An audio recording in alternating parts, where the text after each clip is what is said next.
अरे मैया बबुल से हम मिले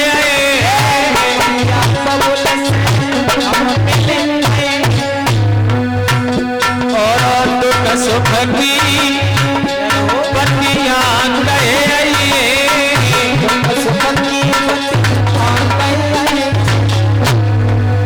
मेरी मानो सही बोला कोई माए थे विधवाए ने शिव सो रही सती बोला कोई माए थे विधवाए ने शिव सो कह रही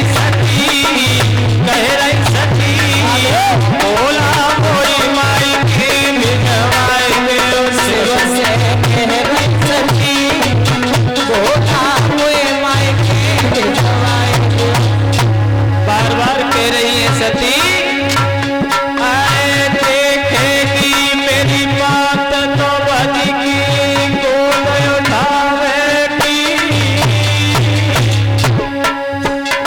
और अनेक कसी बात हमें सासुरे की पूछेगी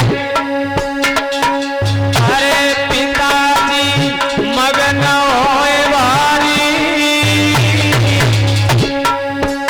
और बाजी बाजी के पास में आई मेरी बेना सानी रे कछू दिन मिली नहीं आऊंगी और कछू दिन के बाद लौटी पर्वत पे आऊं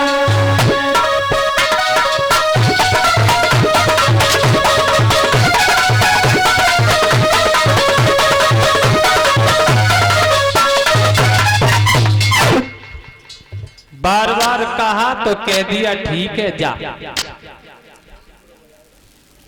पार्वती चलती जा रही है। पिताजी के दरबार में पहुंची तो यज्ञ चल रहा था। चारों तरफ घूम करके देखा तो बहनें जो बैठी थी वो मुंह की तरफ देखती रही, कोई पास में नहीं आई। आगे देखा पिताजी ने एक बार तो लड़की की तरफ देखा पार्वती की, उसके बाद दोबारा देखा ही नहीं। ये भी बर्दाश्त कर लिया सती ने, कोई बात नहीं। मैया के पास गई माँ तो माँ भी पीठ फेर के खड़ी हो गई।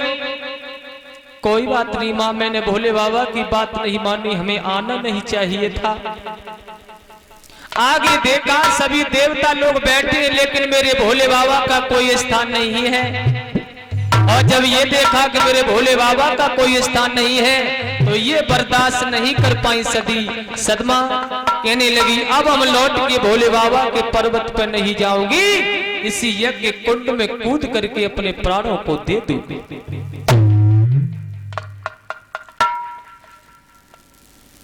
पास में पहुंची, हाथ जोड़ के यज्ञ कुंड के पास खड़ी हो गई और कहने लगी भोले बाबा हमने तुम्हारी बात नहीं मानी, हमें क्षमा कर देना।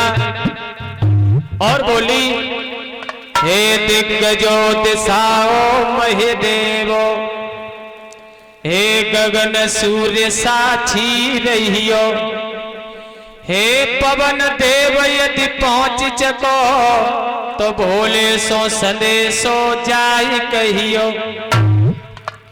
श्री अनिल देव की गोदी में ये सती सत्य पर जाती है, पाप के कुटिल अन्यायों पर बेटी बलिदान चढ़ाती है। हे विधना इतना तो दे दो, ये सती सत्य की बनी रहे। जब जब मैं जहां जहां जन्मूं भोले की टहलनी बनी रहे। प्रभु हमें इतना दे दो, अब मरने तो जा रही हूं लेकिन मेरा जब जब जन्म हो तो मेरी शादी भोले बाबा के ही साथ हो। क्या इतना कह करके आज सती उसी यज्ञ कुंड में कूद पड़ी। और जब यज्ञ में कूद पड़ी, यज्ञ नष्ट हो गया। जैसे ही सती यज्ञ में कूदी तो उधर भोले बाबा की जटा में गंगा मैया वो रोने लगी, आज मेरी सती चली गई दुनिया से। और जैसे ही रोई तो अश्रु की धारा जब नीचे को गई तो तिलक भींगते हुए भोले बाबा के गए। भोले बाबा जब सोचने लगे गंगा जी रो रही हैं, इसका मतलब अब सती दुनिया में नहीं है। सर से जटा उखाड़ी, जमीन में मारी तो एक वीरभद्र नाम का राक्षस पैदा हुआ। कहिए महाराज, क्यों याद किया? बोले जाओ राजा दक्ष का यज्ञ नष्ट करके आ। अब तो वीरभद्र नाम का राक्षस चल दिया, आंधी तूफान लेकर के जा रहा है। चलता गया, सारे यज्ञ को नष्ट वष्ट कर दिया, पूरी पांडाल उखाड़ के फेंक दी। दक्ष मिले, दक्ष की गर्दन काटी, उसी यज्ञ कुंड में चढ़ा दी। और जैसे ही दक्ष मारे गए, अब तो सभी देवता घबरा गए, सभी प्रार्थना करने लगे भोले बाबा की, भोले बाबा कोई बात नहीं, भूल तो सबसे ही हो जाती है, माफ कर दो दक्ष को।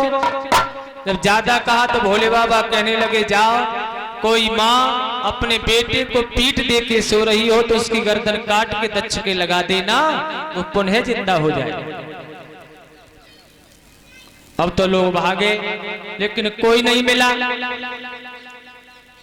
आगे देखा एक बकरी अपने बच्चे को पीठ दे के सो रही है तो उस बकरे का सर काटा और दक्ष की लगा दिया। दक्ष फिर से जीवित हो गए।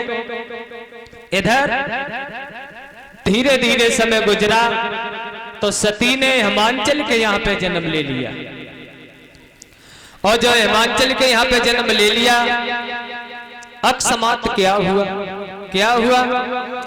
एक दिन पहुंचे वहां नारद ज्ञान निधान, पद पखार गिरिराज ने किया दूर से प्रणाम।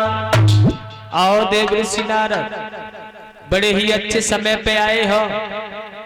नारद बोले बड़ा खुश लग रहे हो, क्या बात है? हिमांचल बोले खुशी की बात है। ऐसी क्या बात है? हाँ, घर में बेटी ने जन्म लिया है और तुम अच्छे समय पे आ गए। मेरी बेटी की दिन दशा देखो, हाथ देखो, उसको लड़का कैसा मिलेगा, कैसा वर मिलेगा। नारद ने हिमांचल की बेटिया की दिन दशा देखी तो नारद खुश हो गए और कहने लगे सुनो राजा, तुम्हें कैसा वर इस लड़की को मिलेगा।